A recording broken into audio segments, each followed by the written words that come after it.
Welcome, everybody, to the IIFX Nosebleed Section podcast. A very special topic today for us as we look at the fan journey and its impact. And the topic today is betting on integrity, protecting the future of sports. We have two outstanding guests today.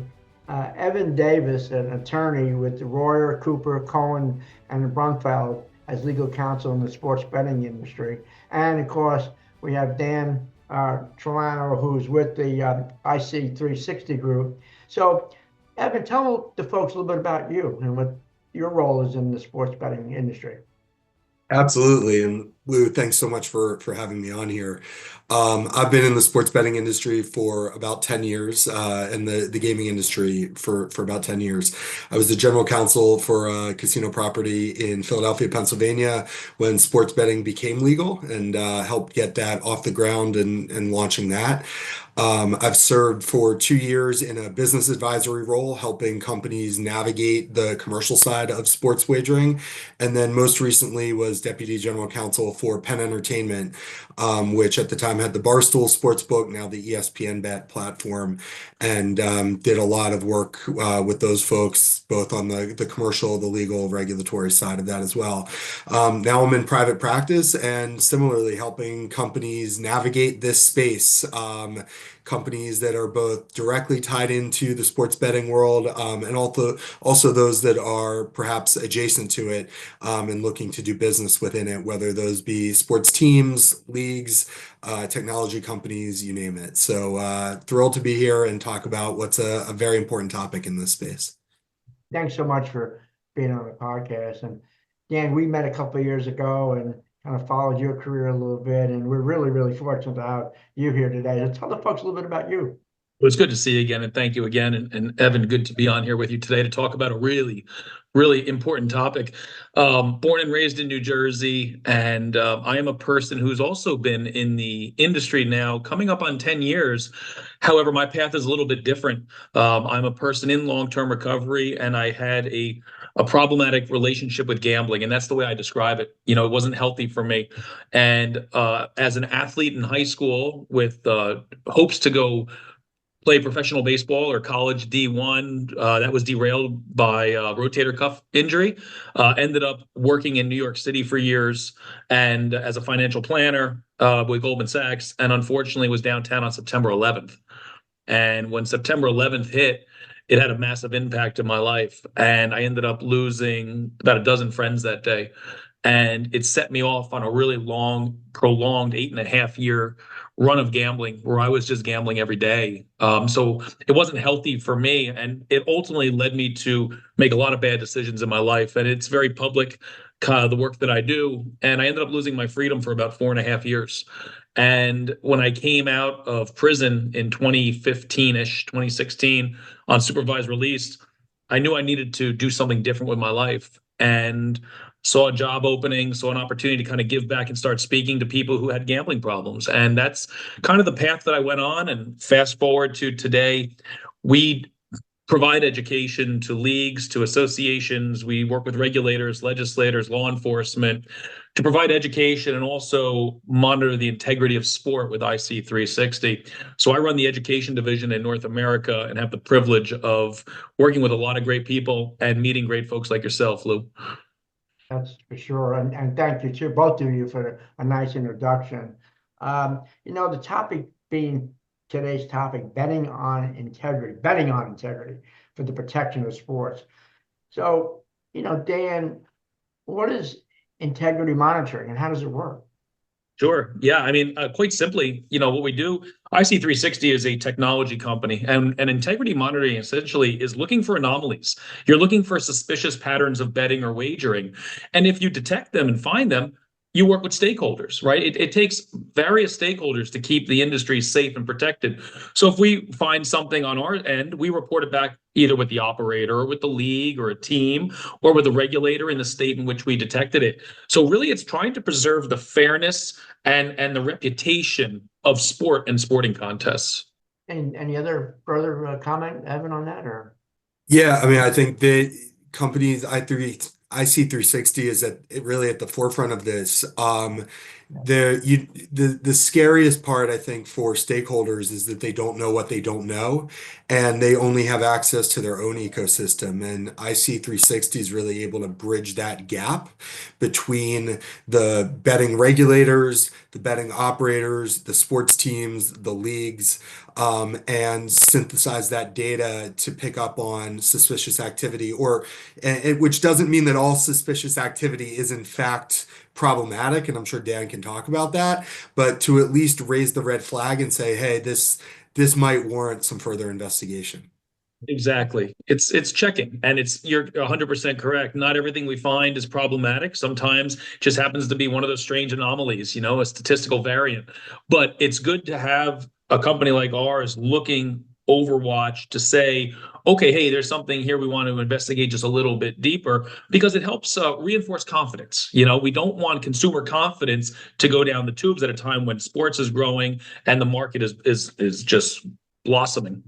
Well, the next question is a good one, I think. And I'm sitting in my office as a athletic director. I'm sitting in my office as director of operations for a pro team. I'm in the league office in New York.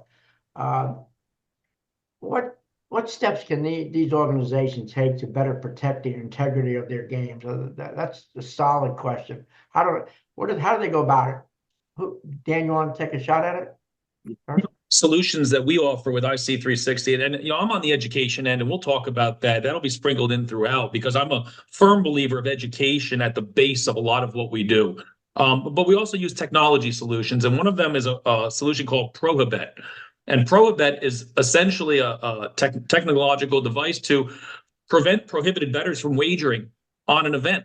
And a prohibited bettor might be someone who's involved in sport. You might have a Major League Baseball player who's prohibited from wagering on baseball, right? That's in the policy. It's in the guidebook. So we want to ensure, whether it's NCAA or MLB or any other league, that the individuals participating in that league are not betting on their own sport or other sports as, run through the rule books of that organization. And that's something we can do real time. We have the ability to stop someone from creating accounts at times, or to flag that someone who's not supposed to be wagering is trying to place a bet. And that comes back to the ecosystem that Evan described. We can now bridge that gap between the team, the league, the operator, et cetera, and try to help prevent a worse situation from occurring. Yeah, and hearkening back to what I said earlier, everyone doesn't know what they don't know, and the betting operators, for example, may not know who is a prohibited bettor. If a world famous athlete registers an account, that's going to set off flags, right? And the betting operators know who star baseball and football players are. But they may not know who an assistant athletic trainer is for an NCAA institution, right? These aren't household names. And so in part, it's having an ecosystem where that information is available to all of the necessary stakeholders. Because for those individuals, some of this absolutely, as Dan said, comes down to education. I think a lot of these sort of betting missteps or integrity missteps are often unintentional. It's people that may not realize that they're restricted. Perhaps they're betting on something that's within their sport, but it's a different league. Whether that's soccer leagues are worldwide. So you might be involved in one league, but have nothing to do with another. What are the rules if you're an NCAA athlete betting on other NCAA sports other than your own, betting on professional sport? So I think a lot of this comes down to educating people, but not just sort of checking the boxes and saying, oh, we talked to you, you signed a document, but really educating people and making sure they understand it, and then making sure that the ecosystem at large is aware of who is in it and who needs to be restricted from what. Dan, that leads right into education. So I own a team, or I'm in the league office. What kind of services are available for educating today? Yeah, and the services vary. We can tailor services to the needs of the team or the league, or the organization. And we can do that either digitally, delivering something via a platform or an LMS, or we prefer to do things live and in person. That's where you have the most effective storytelling. You get the greatest response, you get the best engagement, but to do that at scale is very difficult, right? So it's a balance of efficiency and effectiveness. What we also realize is not just reinstating the rules, but something that's critical with education. People tend to find it very attractive to do something you tell them not to do. Don't touch this plate, and then somebody touches the plate, right? I just said don't do it. So it's more about helping people explore their relationship with gambling. And that's a critical phrase that we use a lot of time because, when you're talking with athletes or college kids, they understand education around alcohol and cannabis and cigarettes. That stuff is ingrained in high school, but there's no discussion around gambling at that age. So we're really helping people explore their relationship with gambling, what makes them vulnerable, impact on mental health, why athletes themselves are a little more likely. They have some certain personality traits that lend themselves to addiction. And then how do you navigate the world, what to avoid, and some of the other unintended consequences of sports betting expansion we're seeing is threats to athletes and coaches and requests for inside information. And both of them kind of chomp at the integrity of sport betting. Yeah, and I would add to that also what is gambling, which is something that I think oftentimes is underappreciated by everyone, but certainly by athletes. Is betting my friend in there's a friendly rivalry going on, betting with my teammates on who's going to score the most points, is daily fantasy sport. All of these things are not necessarily front of mind. And again, I think that some people engage in these activities and looking back on it, they would say, I was stupid, I should have known better. But they truly are doing some of this unintentionally. And it's just, Dan said it well, and I would say it equally being just making this front of mind and thinking before you act. Yeah, it's funny, Evan. I was at a school in the Midwest, and some of the student athletes, they get there as freshmen, and they have daily fantasy sports accounts that they didn't shut down before joining the team. They're 18 years old, so they're playing legally, and they're like, "Oh my goodness, I didn't even think about that." And then you also have some that ask the question, they're like, "Well, what's wrong with me betting on my own performance?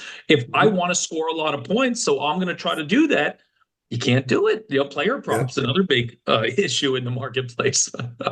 Well, you lead me to another good question is are the integrity issues different in collegiate level versus pros?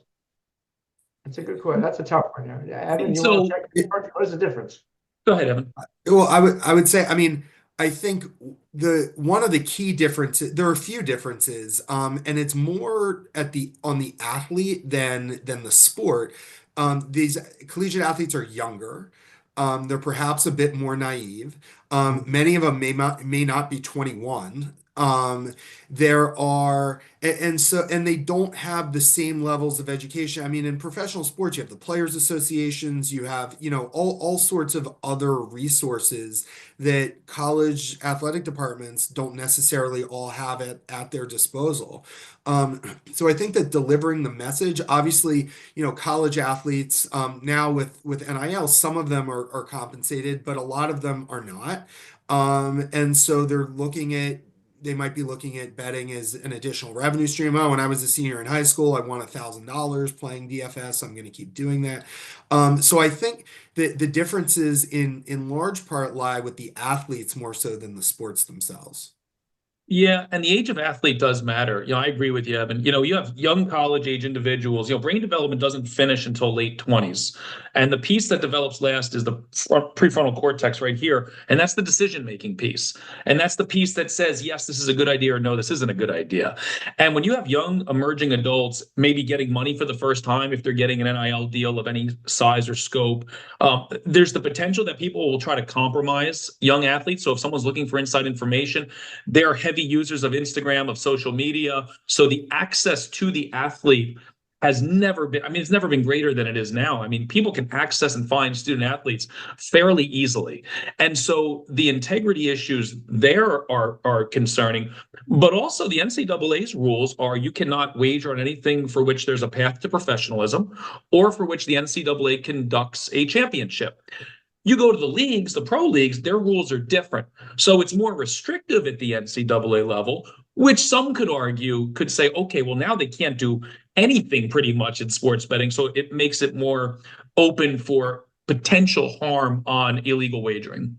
So yeah, and the one other thing I'd add is I think professional athletes, look, are still people who live in the world and go grocery shopping and do other things like that. But in the college environment, this is a campus-centric environment oftentimes with classes that are taking place. Colleges are even college athletes are student athletes and they're more than just athletes. And so not all integrity issues are necessarily just a college athlete, betting on his own sport or something like that. It could be that somebody shows up to class wearing a leg brace and, now that's information that's out there. And is it public information? Is it not?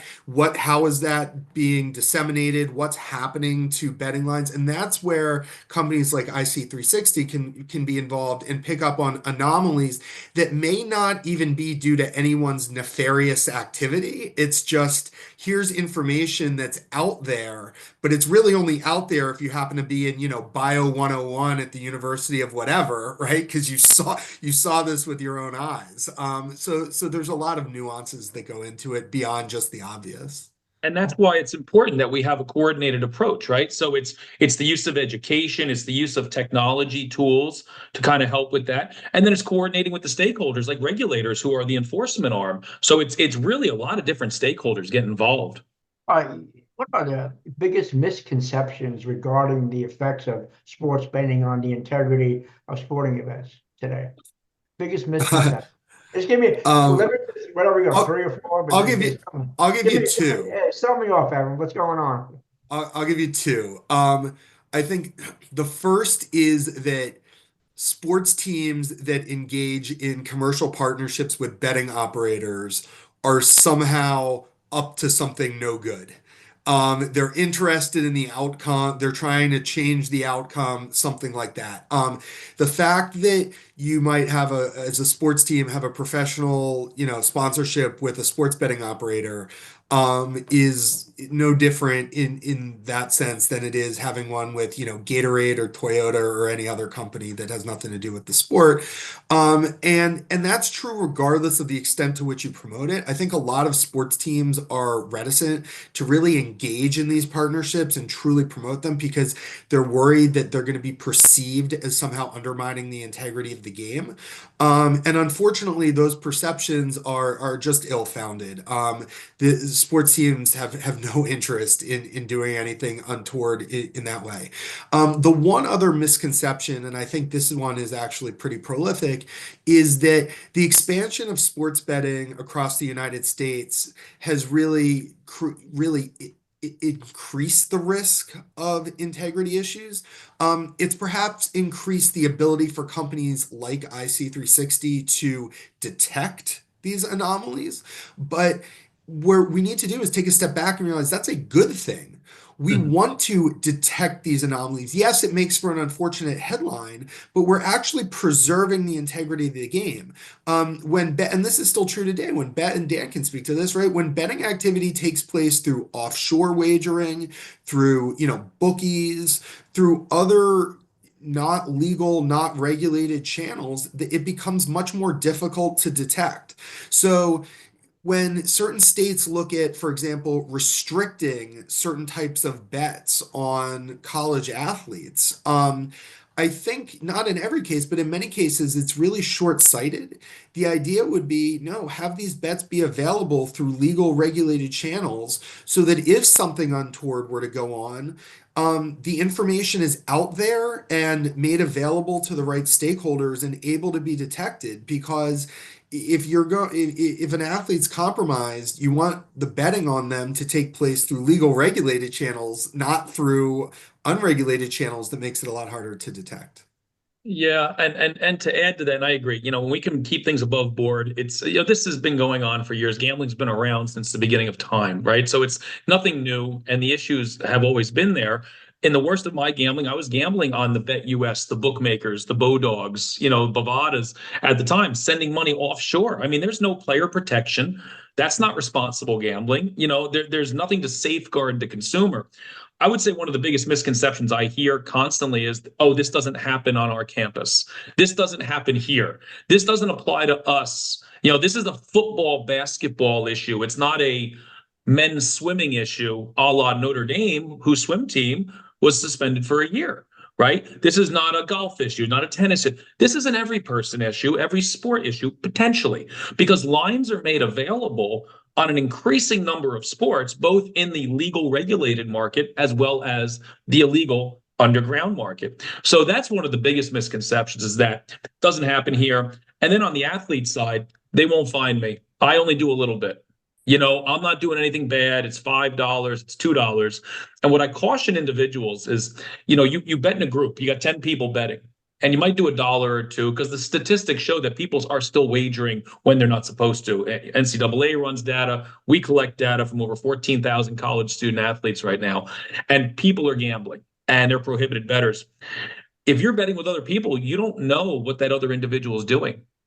Evan, Dr. Lou, myself, we can be gambling, and all of a sudden Evan's risking $5,000, but Lou and I are only betting $2. Well, if Evan gets caught, they're looking at us also. And so the misconception is, won't happen to me, and it doesn't happen here. God, I didn't realize that. Whoa. This is another angle on this. How does restricting betting types, right, in certain states hurt integrity monitoring? We haven't touched on this before, because it pushes it back to the illegal offshore market. And when we can leverage some of our technology, we're leveraging it and partnering with the legal regulated sports books and operators. So if we're working with them and we have great partnerships that continue to grow, it allows us to continue to get more data, do more account checks to make sure everything's above board. If we push it to the unregulated market offshore, we can't test it. We don't know. And that's one of the fears, is that we bring things back down to the underground market. And I know that's what Evan was kind of discussing before too. Yeah, absolutely. I mean, the way I phrase it is that the alternative to having legal regulated betting, whether it's in its entirety in a certain state or on a specific market, a specific player market, the alternative to that is not to not have it. The alternative to that is that it will occur in underground channels or in unregulated channels.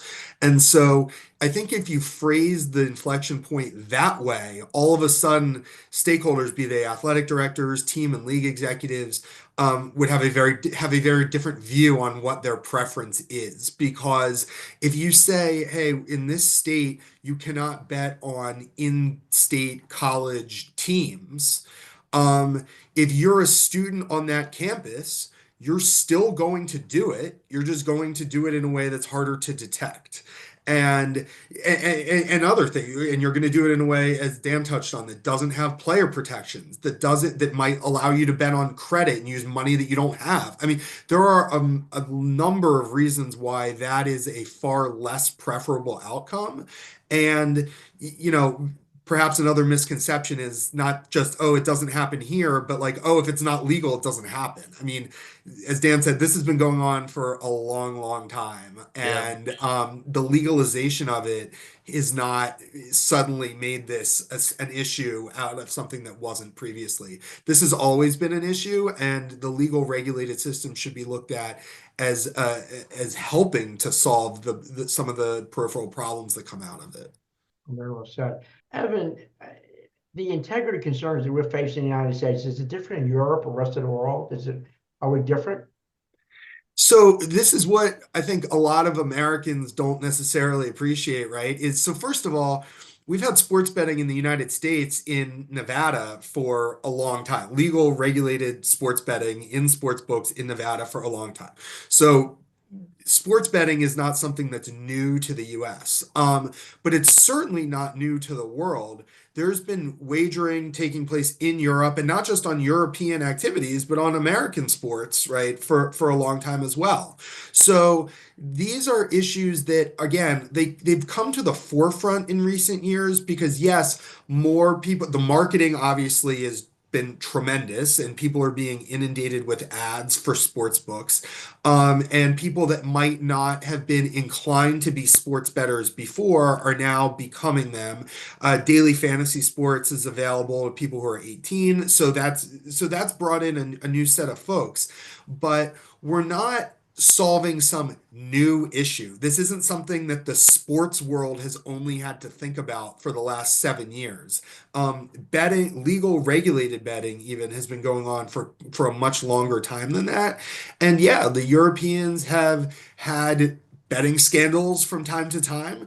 They've addressed them. The leagues there have dealt with players that have been involved in certain things. So we need to perfect the wheel, not recreate it. Yeah, and Europe had a good 10-year head start in some of the things, because we can learn from advertising. We can learn from education systems and education that's provided overseas. I'll tell you, when I was with one of the universities in the Midwest about 2 weeks ago, I asked how many of you have ever received education on sports betting, integrity, addiction, whatever it was. Not one hand in the room went up, except in the evening session, two people raised their hand. They were both from Australia. So Australia has some of the highest rates of problematic gambling in the world. And these athletes had to take mandatory gambling education, integrity, inside information, match fixing. They had to have this regularly going on. In the US, we don't talk about it. So I think that, to Evan's point, we're not recreating the wheel, but we're trying to refine it culturally, right? So we'll have cultural differences, but it's also learning from, yes, you have Interpol finding match fixing, that's been going on for years too. So how do we work together? When PASPA was repealed, it gave each state the right to decide how to do it, essentially. Soup to nuts, A to Z. And some states haven't done anything with it. Texas, California, two of the biggest ones. And other states like New Jersey, where I'm from, dove headfirst right in there. And so it creates this interesting dynamic of states' rights. But now that means, even more importantly, we have to work together and learn best practices from each other, and also try to learn from best practices from overseas. So not recreating the wheel, but just refining it. Yeah, what are the 3 takeaways from this podcast that could really be valuable to that, that owner or that athletic director? What are good 3 takeaways from integrity and sports betting? Yeah, great question. 3 takeaways is that sports betting is only going to grow, and it's going to grow wide across multiple sports, and it's going to grow deeper. So the width and the breadth of sports gambling continues to grow across the country. Number 2, education matters. Having the conversation, having an open, honest conversation to reduce stigma, to reduce shame, to get it out in the open is always better. And number 3, it can happen anywhere. If you think it's not going to happen with you at your campus or in your neighborhood or within your family, at any point in time, someone could be compromised, or someone might choose to make a bad decision, wager on something they're not supposed to. And just know that between those 3 things, that this is a topic that needs to be front of mind. To Evan's point, it needs to be front of mind. And podcasts like this help to bring it to front of mind. Because if I'm an athletic director, if I'm a coach, if I'm someone involved with sports, this is on my mind almost every day, especially around March Madness time, which comes up, Super Bowl, big events, but also the every night, Tuesday night, West Coast mid-major basketball, hockey, football game. Everyone's in the crosshairs. So it's a good conversation to have.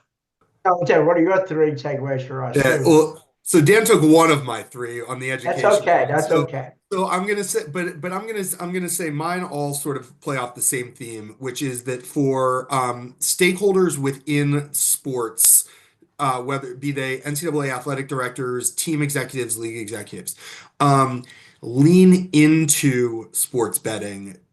Leaning into sports betting is going to be a net positive on the integrity front, and it's for 3 reasons. One is that you can better educate not just your athletes, but your staff and not just your head coach, but as I mentioned, your assistant athletic trainers, right? Like, the tutors who work with college athletes. I mean, there are a tremendous number of staff that need to be educated, and again, not just check the box education, but like truly need to understand what the rules are, what they can and can't do. I think the other two ways that executives can lean into this are by working with their state legislators, their gaming regulators, to encourage, as counterintuitive as it might sound, the proliferation of legalized sports betting. It helps from an integrity monitoring standpoint. And they should be leaning in and being a voice in the room that's not perceived as just being a roadblock. Well, we want to minimize this and we want to stand in the way of this. They should be seen as helping to further develop it, because then they have a greater voice in what the rules are and what the guardrails are around these things. And the last is with the commercial partnerships that teams and NCAA institutions in particular have really, they sort of put their toe in the water and then really shied back from partnering with sports books. And I understand why. But at the end of the day, they partner with other industries that might have age restricted products, that have slightly controversial products, right? That might even have an addictive quality to them. And again, those partnerships can be developed in a way that in no way compromises the integrity of their game. And actually helps them to have a bigger voice at the table and be seen as a partner in this, and develop some additional commercial partnerships, develop some additional revenues, right? I mean, there are all kinds of ways that I think these things can be beneficial. The fan engagement piece of sports betting, I mean, this kind of goes without saying, but the potential for fan engagement is off the charts. There's no other, category that I can think of that is so directly tied in to the fans' experience as sports betting. It's directly related to the on-field, on-ice, in-arena product. And those should be sponsorships and partnerships that are just that executives are diving into head first. So I think that they can do that and do it in a way that maximizes their fan engagement without compromising anything integrity related. Evan and Dan, it's been an honor today to spend quality time with you to help educate our great profession. And again, thank you so much, both of you. Thank you. Thanks so much for having me on, and really appreciate you doing this and getting the word out there about, again, what's an incredibly important issue in this space. Great. Thank you, Lou. Appreciate Thanks, you and your Dan. time. It's good to see you again. Yeah. Thanks.